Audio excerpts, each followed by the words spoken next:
Hey, what is up everyone? So in this video we're going over everything you need to know about the December Sea of Thieves monthly update. This video is going to be pretty short, there's not too much to talk about with this update, however there are some interesting things you should know about. Now getting it out of the way, I made a post the other day basically about the announcement that the Mimic Dart that was supposed to be in this update is not here, so don't try to look around for it in the game, it's not going to be there. You'll notice that there's some new cosmetics and stuff and new combinations available for the Mimic Dart that are present in the game, but you won't be able to complete them until the Mimic Dart gets released later on. I think either this week or next week I'll probably make a video talking about my thoughts on this whole situation and just how Sea of Thieves has been handling development for a while now. But for now, let's go ahead and look at what we actually got for this update. So first we have grapple gun improvements. The maximum range for the grapple gun has been increased to match the ship harpoon, which is great. I think that's going to be more consistent and be more predictable for players. The speed of actually shooting the grapple gun is a lot quicker now, so it makes it so that players don't need to lead their shots if they're moving while trying to shoot. So that should be good. And then the acceleration is now increased when grappling to solid surfaces. So when you're actually traveling on the grapple gun, you'll move a lot faster. This should hopefully help if you're being attacked or getting shot at or whatever while you're on the grapple gun, and basically make it so that you get to your destination a lot faster.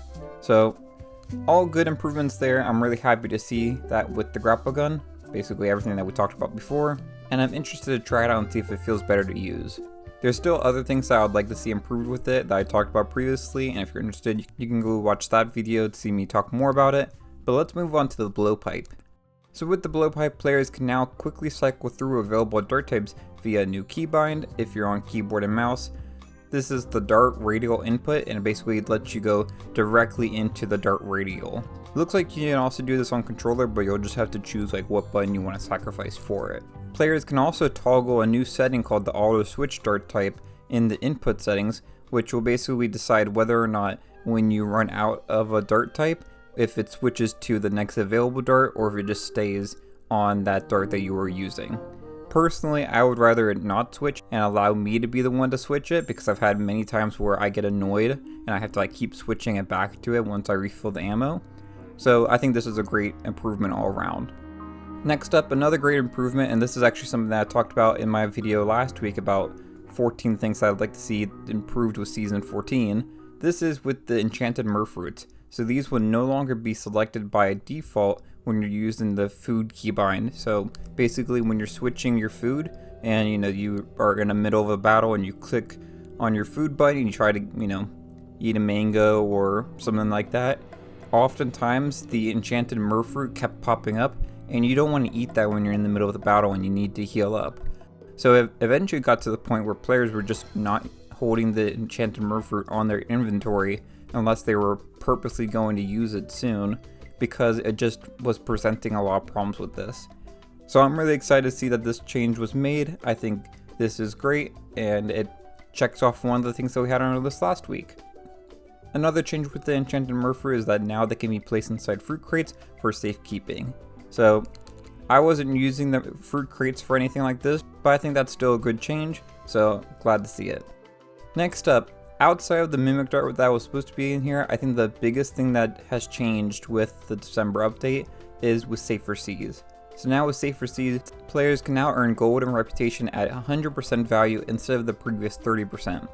I think that's a great change. I often go in the Safer Seas and I don't really care too much about, making gold or getting my reputation up or whatever, but this is a nice change, and I'll, can do a sea fort or something if I just want to hop in real quick and not deal with, people potentially coming and getting engaged in a long battle in high seas.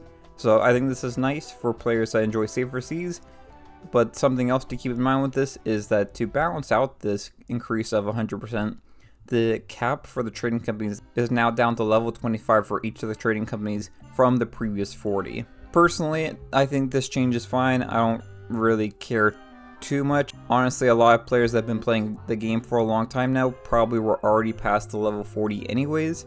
If you're someone like me, past the level 100 for most of these already. So I don't really see this as a big change in my mind. And I actually think 25 is probably the right place to stop anyways. I always thought that 40 was a bit high for what this should be, especially when you consider that Pirate Legend is level 50 in each of the trading companies. So this basically gets you so that you get halfway to Pirate Legend, and then you need to go to High Seas, and I think High Seas really trains you to really become a Pirate Legend.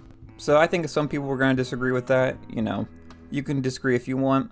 I made a video recently of talking about my thoughts on Safer Seas 1 year later, so if you're interested in hearing more of my thoughts on Safer Seas, you can check that out. Now, something else that's really great, and this is something that I actually asked for in that video, is while players who choose to remain on Safer Seas will be unable to climb all the way up to Pirate Legend, any voyages that they have unlocked will be accessible and earn the same gold rewards as they would be on High Seas. I haven't tested this out yet, but basically what I'm reading from that is stuff like the Legend of the Veil and those kind of voyages you'll be able to do in Safer Seas, which I think is really exciting. This is another thing that I was really asking for, and I think that's a great compromise. Yes, you need to go into High Seas to unlock the voyage originally, but once you unlock it, if you just really enjoy the voyage, you can go into Safer Seas and just have fun playing in there. But if you actually want to progress, then you need to go into High Seas. I think that's a good compromise. Some people are going to disagree with it, but let's go ahead and move on. Next we have detection improvements for ban evasion. So this is something that we don't really have specifics on, but basically they've rolled out some more improvements to help stop people that are evading game bans. This is not really something that's going to affect a lot of us, but it's always good to, you know, try to prevent cheating and all that stuff. So good things there. New stuff in the Pirate Emporium. Nothing too interesting except for some of the time limited stuff that's coming for Christmas time, like the Bone Chiller and the Festival of Giving sets are available. And then you also have the Ice Sculpture emote that's free right now. Finally, there's some new Outpost cosmetics. We have at the weapon shop, they have new Bone Crusher and Sea Dog cutlasses, so you can go check those out. And then at the clothing shop, they have new Stately shirts in 4 fetching colors. So some nice additions there. I wish we got some more Christmassy type cosmetics in the Outpost shops for this update, but it's okay.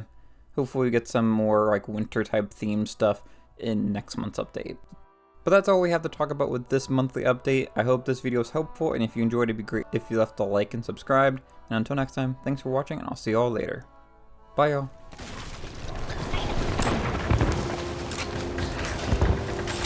Oh god.